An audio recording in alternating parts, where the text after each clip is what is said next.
Chers amis, soyez tous les bienvenus dans cette émission de France en direct. Aujourd'hui, une pensée court par le monde. Beaucoup de personnes pensent que la vie qu'elles ont reçue, elles doivent s'en contenter.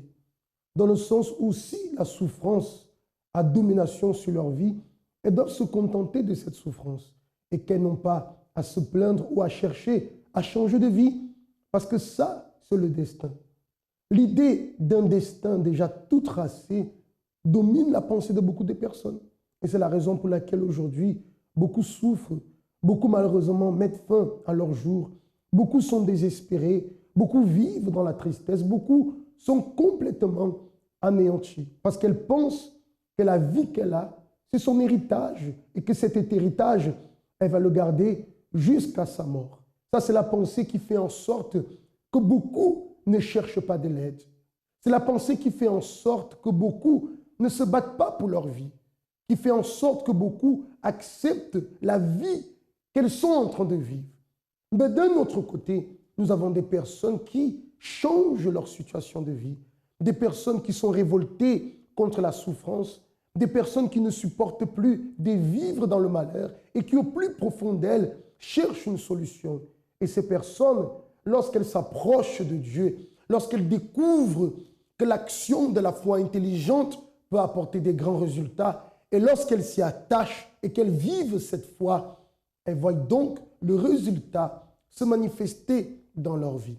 Parmi ces personnes, j'aimerais en ce moment vous présenter le témoignage de Madame Elisa, qui a connu une vie de souffrance dès l'âge de 14 ans déjà, qui a vécu des situations terribles dans sa vie sentimentale et tout cela n'a fait que s'empirer au fil des années. Mais elle a découvert qu'elle pouvait changer sa situation. Elle a saisi l'opportunité. Découvrez son histoire en ce moment. Je m'appelle Eleusa. Depuis mon enfance, j'ai vécu une enfance beaucoup de souffrance. Mes parents ils sont séparés, j'avais 6 ans de l'âge. Et ma maman elle a eu plusieurs copains, ça veut dire mari. Mais j'avais peur de tout parce qu'un de ses copains a violé ma soeur. Et après qu'elle a violé ma soeur, je ne voulais plus rester avec ma maman. J'allais habiter avec mon papa.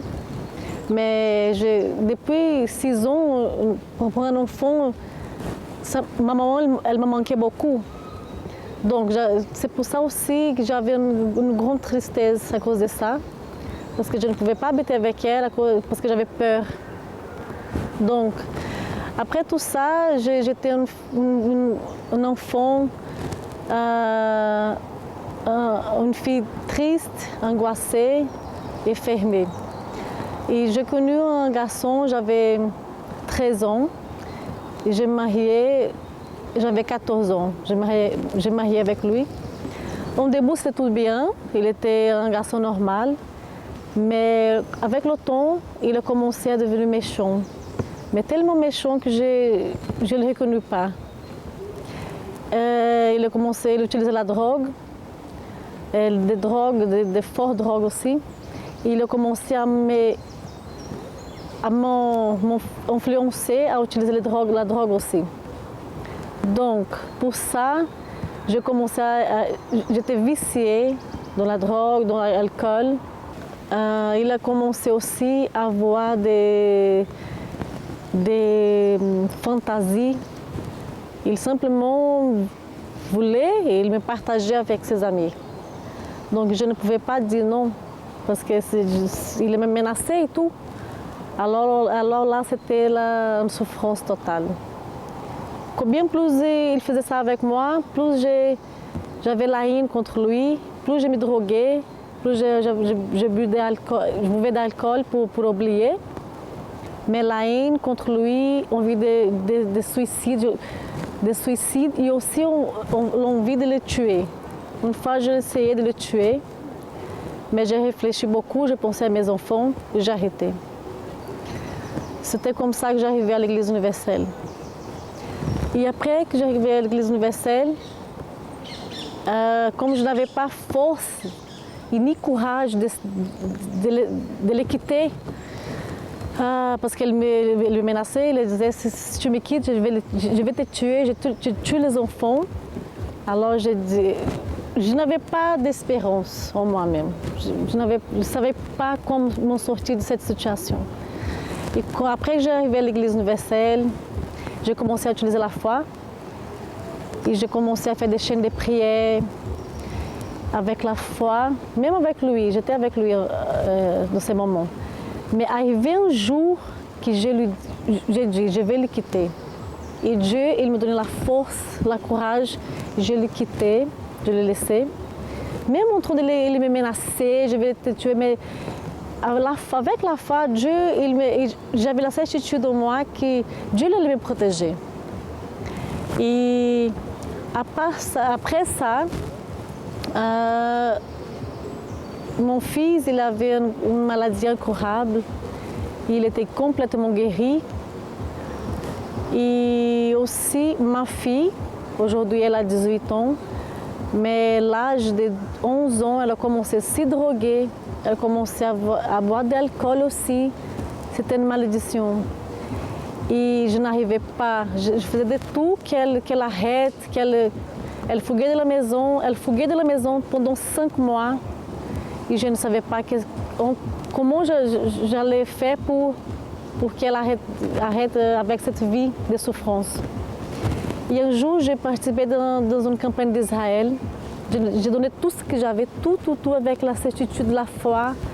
J'avais une voiture, j'ai sacrifié, même si j'avais besoin de la voiture pour le travail, mais moi j'ai pris une décision, je vais sacrifier et je sais que Dieu il va m'honorer. Après que j'ai sacrifié, le changement il est arrivé dans la vie de ma fille. Et aujourd'hui, elle est transformée, elle est une femme de Dieu, elle a le Saint-Esprit, elle est heureuse et elle a plaisir de servir à Dieu. Vous voyez cette histoire d'Elisa, mariée à l'âge de 14 ans. À 14 ans, on est encore un enfant. On entre à peine, je dirais, dans l'adolescence, mariée déjà à 14 ans. Et là, je peux dire que l'enfer allait commencer pour elle. Parce qu'elle a connu le monde de la drogue, avec des situations horribles, je dirais, des abus sexuels de la part de son mari et de ses amis. Imaginez-vous dans quelle situation intérieurement elle pouvait se trouver, triste, désespérée, angoissée, totalement perdue. Et elle a grandi avec cette haine pour son mari. Mais voyez que d'un côté, elle n'arrivait pas à trouver la force de le quitter. Pourtant, c'est ce qu'elle allait faire du bien à sa vie. Peut-être longtemps, elle a accepté sa situation, je ne sais pas. Mais peut-être longtemps, elle a accepté cette situation, pensant que ça, c'était sa vie et qu'elle devait faire avec, qu'elle devait trouver un moyen de s'arranger, mais de vivre cette vie-là. Mais un jour, la vérité est arrivée à elle, comme elle arrive aujourd'hui à chacun de vous aussi.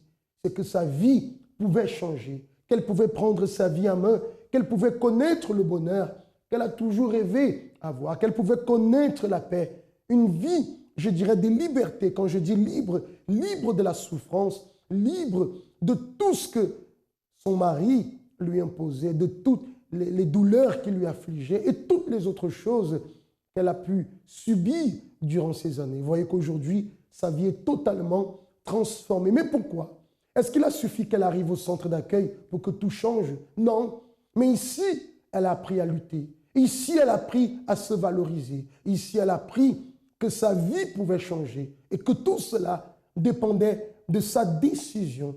Qu'elle n'était pas obligée de continuer à accepter cette souffrance, qu'elle n'était pas obligée de continuer à supporter cette vie de misère, d'humiliation qui lui était imposée. Elle a compris cela et à travers les différents propos, à travers les prières, à travers l'action de sa foi dans la parole de Dieu, en croyant que Dieu pouvait l'aider à sortir de cette situation, elle a reçu la force, elle a reçu le courage, elle a reçu toutes les conditions dont elle avait besoin pour pouvoir sortir de cette situation. Et aujourd'hui, sa vie est totalement transformée. Pour que vous puissiez comprendre que notre vie, elle peut changer. Il n'y a pas de destin qui a été tracé pour moi ou pour vous.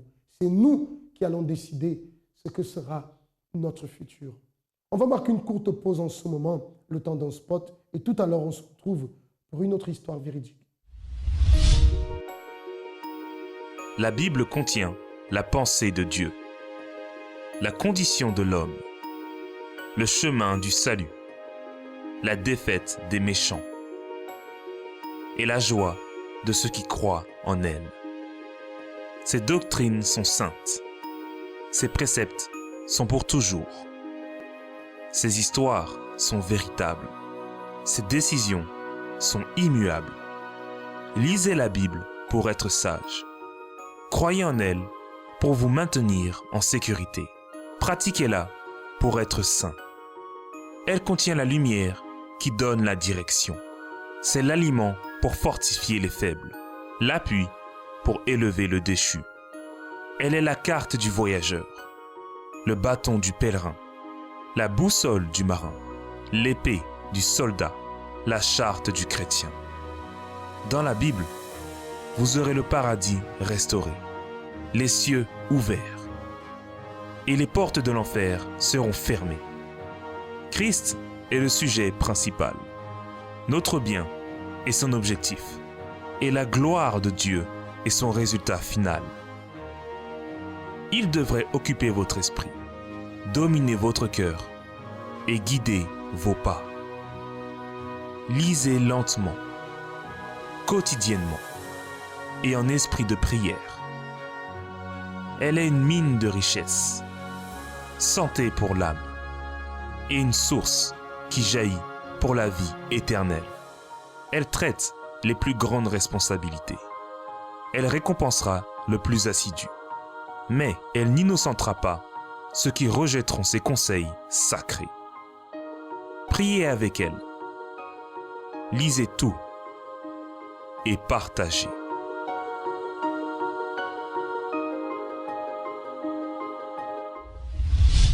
Vous voyez que les portes du centre d'accueil sont ouvertes tous les jours. Je dirais du lundi au lundi, du matin au soir.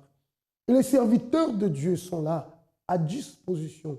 Je dirais disponibles et disposés pour pouvoir aider tous ceux qui veulent changer de vie. Tous ceux qui sont fatigués de souffrir et veulent véritablement une transformation de vie. Comme on disait tout à l'heure, le destin, c'est nous qui allons le faire. Il n'y a pas de destin qui a été tracé pour vous ou pour moi. C'est nous qui faisons notre destin. Ou nous prenons la décision de continuer dans la même situation, ou nous prenons la décision de lutter et de changer notre histoire de vie. Ici au centre d'accueil, nombreuses sont les personnes que nous recevons chaque jour. Chaque jour, des personnes qui souffrent, des personnes qui veulent s'en sortir. Bien sûr, ce changement va dépendre de la décision de chaque personne à déposer totalement sa confiance en Dieu, à lutter pour pouvoir voir ce changement. Parmi ces personnes, nous avons Belda et Martin, de qui nous allons voir le témoignage en ce moment. Ma vie avant d'arriver au centre d'accueil, c'était une vie de tristesse. C'était une vie complètement perdue, si je peux dire. Déjà, étant très jeune, je me sentais rejetée. Je ne me sentais pas du tout aimée par ma famille, bien que j'avais une famille autour de moi, mais je ne trouvais pas ma place au fait, au sein de cette famille. Et ça s'est encore empiré quand, au début de mon adolescence, j'ai subi des attouchements sexuels par un membre de ma famille, ce qui m'a complètement déstabilisée, ça m'a complètement détruit intérieurement et même dans mon extérieur, en fait. Du coup, je ne me valorisais pas du tout. Je n'avais plus du tout confiance en moi. J'avais une haine énorme à l'intérieur de moi. J'avais pas l'envie de vivre, en fait. J'enviais que la vie des autres personnes et la mienne, c'est comme si j'étais venue au monde que pour souffrir. Du coup, ça a détruit tous mes rêves, si je peux dire. Ma façon de voir les choses, ma façon de voir les gens. J'avais même plus confiance aux gens, en fait. Je me laissais influencer. J'avais pas d'objectif précis, que ce soit même à l'école, que ce soit même dans ma vie, de projeter ma vie future, en fait. J'avais pas d'ambition réelle. Et même dans ma vie, en tant que grande, au fait, quand j'ai commencé à connaître les hommes, tout ça, je ne me valorisais pas. J'allais de gauche à droite, je me laissais toucher par n'importe qui. Voilà, c'était vraiment... j'avais pas de rêve, j'avais pas d'ambition et voilà comment était ma vie avant d'arriver au centre d'accueil. J'étais quelqu'un qui était aussi négatif, c'est-à-dire je n'avais pas confiance en moi, du coup, et avec peut-être des amis qu'on traînait souvent ensemble, j'étais là juste pour être avec eux, mais je savais qu'à l'intérieur de moi, ça n'allait pas. Parce que il y avait d'autres qui étaient bien peut-être dans leur famille et d'autres aussi qui étaient presque comme moi. C'est-à-dire, on grandissait comme ça, sans avoir des orientations précises. On partait à l'école, on rentrait, on se séparait aux heures tardives. Bon, c'était juste pour remplir les formalités d'un jeune. Et après, quand j'ai vu ça, je me suis dit, la vie est faite ainsi et je dois accepter. C'est comme ça que vraiment je me suis lancé dans cette vie en acceptant la situation. Bon, je me disais qu'il y a d'autres qui sont nés pour accompagner d'autres. Et c'était l'expression que j'aimais utiliser, que peut-être je suis né pour accompagner certains. Et c'est comme ça que je me suis lancé dans cette vie. Comprenez avec moi, si la souffrance a eu un début dans la vie d'une personne, si la souffrance a eu un début dans votre vie, il faut aussi que cette souffrance ait une fin. Belda, la souffrance a commencé lorsqu'elle était encore jeune enfant, où elle a été victime d'attouchement sexuel. Lui, de sa part, Martin, a connu la souffrance aussi. Une personne très négative, une personne qui ne croyait pas en son futur. Certainement des événements qui sont arrivés dans sa vie et qui l'ont marqué de cette façon. Donc, comme j'ai dit, si la souffrance a commencé dans la vie, elle a eu un point de départ, il faut aussi qu'elle ait une fin. Et cette fin ne dépend pas de la vie en elle-même. Cette fin dépend de chaque personne. C'est à chaque personne de prendre la décision à mettre fin à cette situation de souffrance. Aujourd'hui, nous découvrons un peu quelle était leur situation, quelles étaient les souffrances qu'ils traversaient, mais nous allons aussi découvrir en ce moment comment est-ce qu'ils ont pu recevoir cette opportunité de mettre fin à cette souffrance. Comment est-ce qu'ils ont connu le travail du centre d'accueil? Alors, le centre d'accueil, j'ai connu étant toute petite, au fait, je devais avoir 10 ans. Et en fait, avant, je venais juste avec la famille. Mais après, en grandissant, quand j'ai vu que je venais juste pour venir, ça ne m'intéressait plus. En fait, j'ai voulu vraiment m'investir, enfin, connaître le monde. Et du coup, j'ai vécu plein de choses. Et ce qui m'a fait revenir justement au centre d'accueil, c'est une situation que j'ai dû subir. Au fait, en 2008, je suis tombée gravement malade. Au fait, j'ai dû me faire opérer d'une occlusion intestinale. C'était très douloureux pour moi, c'était très difficile. Je suis restée très très longtemps à l'hôpital. Au fait, c'est pendant ce moment-là que j'ai pris conscience au fait qu'il y avait une vie meilleure pour moi. Parce qu'en plus, c'était la période où j'avais plein de situations. Mon père s'est retrouvé en prison, moi j'étais sur un lit d'hôpital. J'ai eu mon petit frère qui a eu une épilepsie comme ça du jour au lendemain. C'était vraiment une période très douloureuse pour moi. Et c'est en étant justement à l'hôpital que j'ai commencé à me poser des questions sur mon avenir, sur ma relation avec Dieu. Je me disais, mais j'ai connu Dieu étant toute petite, comment je me retrouve avec cette vie-là? Rien n'allait, que ce soit même au niveau de ma vie sentimentale, tout ça avec ma famille, je ne m'entendais pas. Et après, j'ai dit que quand je sortirais de l'hôpital, peu importe, je vais retrouver le centre d'accueil le plus proche de chez moi et je retournerai. Mais bon, ça n'a pas été facile tout de suite parce qu'il fallait que je m'adapte encore, que je réapprenne à marcher, tout ça, que je revienne. Et c'est comme ça que, même aussi pour ma vie spirituelle, j'ai eu envie de connaître plus, d'avancer, de grandir. Et je me rappelle, au fait, quand il y a eu des propos spirituels, je faisais parce que je voulais connaître ce Dieu que j'entendais juste parler étant petite. Je voulais vraiment, cette fois-ci, avoir une vraie communion avec lui, ma propre relation avec lui. J'ai sacrifié pour ma vie spirituelle, j'ai fait une campagne d'Israël. J'ai fait aussi le propos spirituel, justement, le jeûne de Daniel. Il y a une chose aussi avant, vu qu'au fait, avant, sentimentalement, j'avais beaucoup souffert. Quand vraiment j'ai pris la décision de donner ma vie à Dieu, j'avais fait un vœu avec Dieu que tant que je ne serais pas bien spirituellement, tant que je n'aurais pas cette alliance véritable avec lui, je ne voudrais personne dans ma vie sentimentale. C'est vrai que j'ai été beaucoup tentée, mais j'étais ferme dans ce que je voulais. Parce que tout ce que j'avais connu dans le monde, je ne voulais plus du tout avoir cette vie-là. Je voulais vraiment complètement changer. Vu que j'étais déterminée dans ma décision, j'ai tenu ferme et ça fait que m'aider encore plus dans ma vie spirituelle. Quand j'ai connu le centre d'accueil, ce n'était pas parce que je voulais connaître Dieu, parce que je me dis que j'avais une église avant. Je suis venu au centre d'accueil parce que j'avais un objectif. Quand j'ai sacrifié pour ma vie spirituelle, c'était vraiment pour tout laisser. Ce que j'avais dans le monde comme des amis, comme des activités, j'ai tout laissé. Et j'ai fait un propos avec Dieu aussi. Le propos que j'ai fait avec Dieu, c'était que s'il permet, parce que ma prière, c'était de m'aider à rester dans sa présence. Et c'est comme ça que j'ai vu que Dieu m'a aidé, Dieu m'a soutenu. Et aujourd'hui, je suis bien.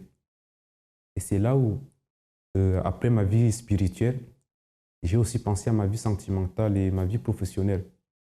Et c'est comme ça que je me suis dit, bah, Dieu veut que je sois un homme bien, un homme complet. Et c'est comme ça que j'ai commencé à demander la direction à Dieu.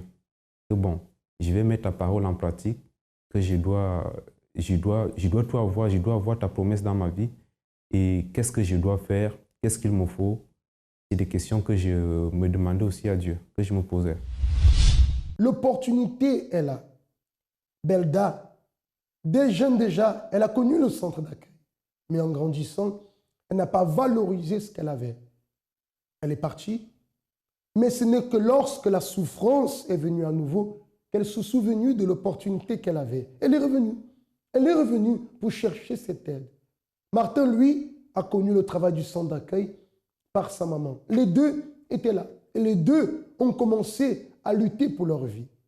Vous allez me dire peut-être, vous qui me regardez en ce moment, mais moi, je n'ai pas d'opportunité. Moi, personne ne me donne l'opportunité. Martin, sa maman lui a donné l'opportunité. Belda, elle a eu l'opportunité je dirais dès son enfance, dès son jeune âge. Mais moi, je n'ai pas l'opportunité. Cher ami, en ce moment même, vous êtes en train de recevoir l'opportunité en participant de cette émission. Vous êtes en train de recevoir l'opportunité en voyant ces témoignages. Vous êtes en train de recevoir une grande opportunité en écoutant ces paroles que je suis en train de vous donner. Maintenant, c'est à vous de prendre la décision de croire dans ce que je vous dis, dans ce que vous voyez, ou de ne pas croire. Parce que l'opportunité pour un changement de vie, l'opportunité pour mettre fin à votre souffrance, vous êtes en train de la recevoir en ce moment. Quelle va être votre décision? Ça, il vous appartient de le décider. Il vous appartient de savoir ce que vous voulez pour votre futur. Voyons donc comment les choses ont changé pour Belda et pour Martin.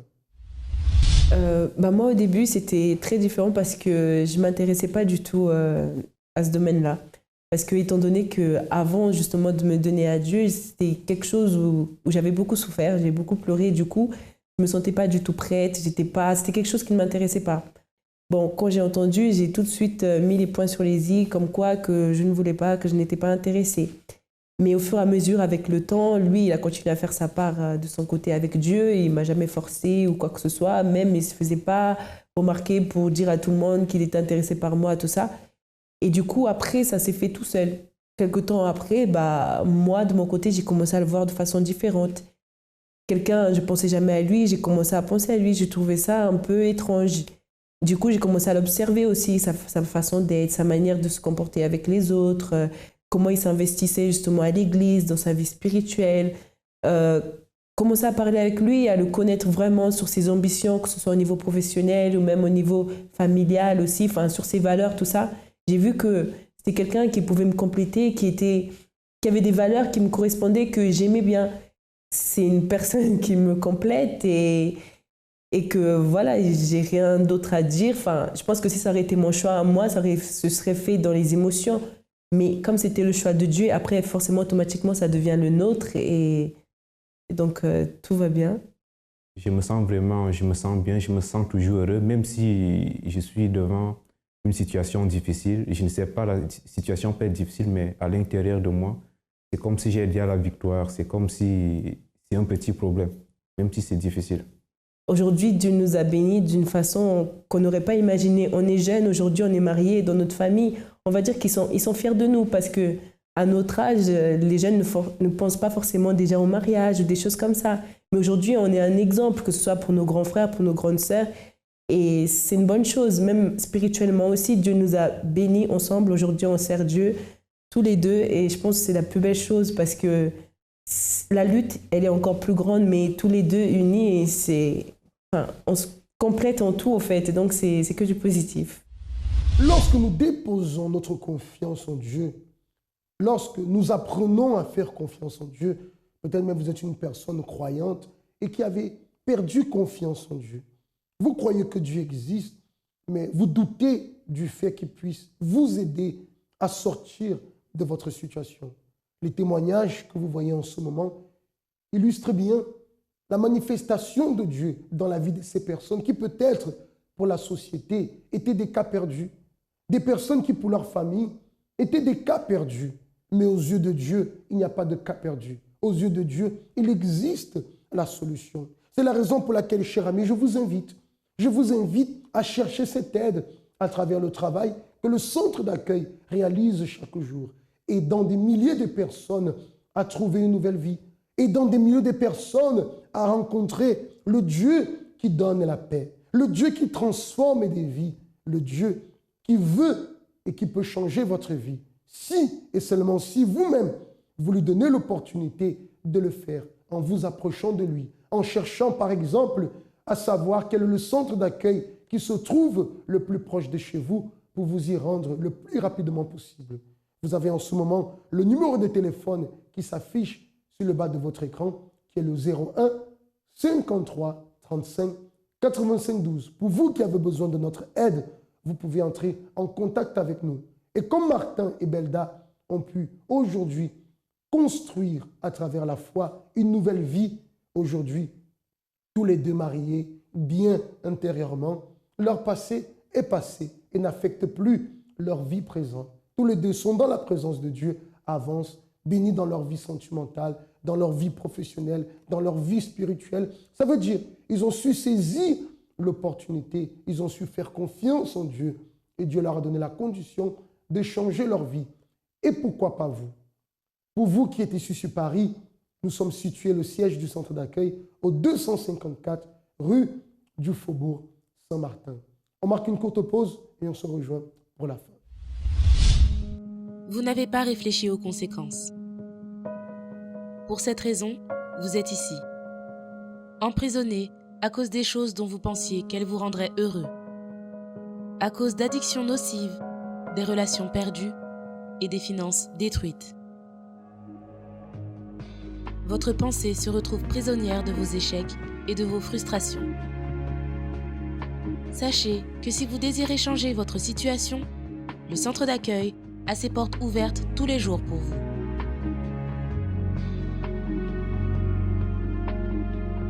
Nous souhaitons vous aider à vous libérer de toute prison où vous vous trouvez.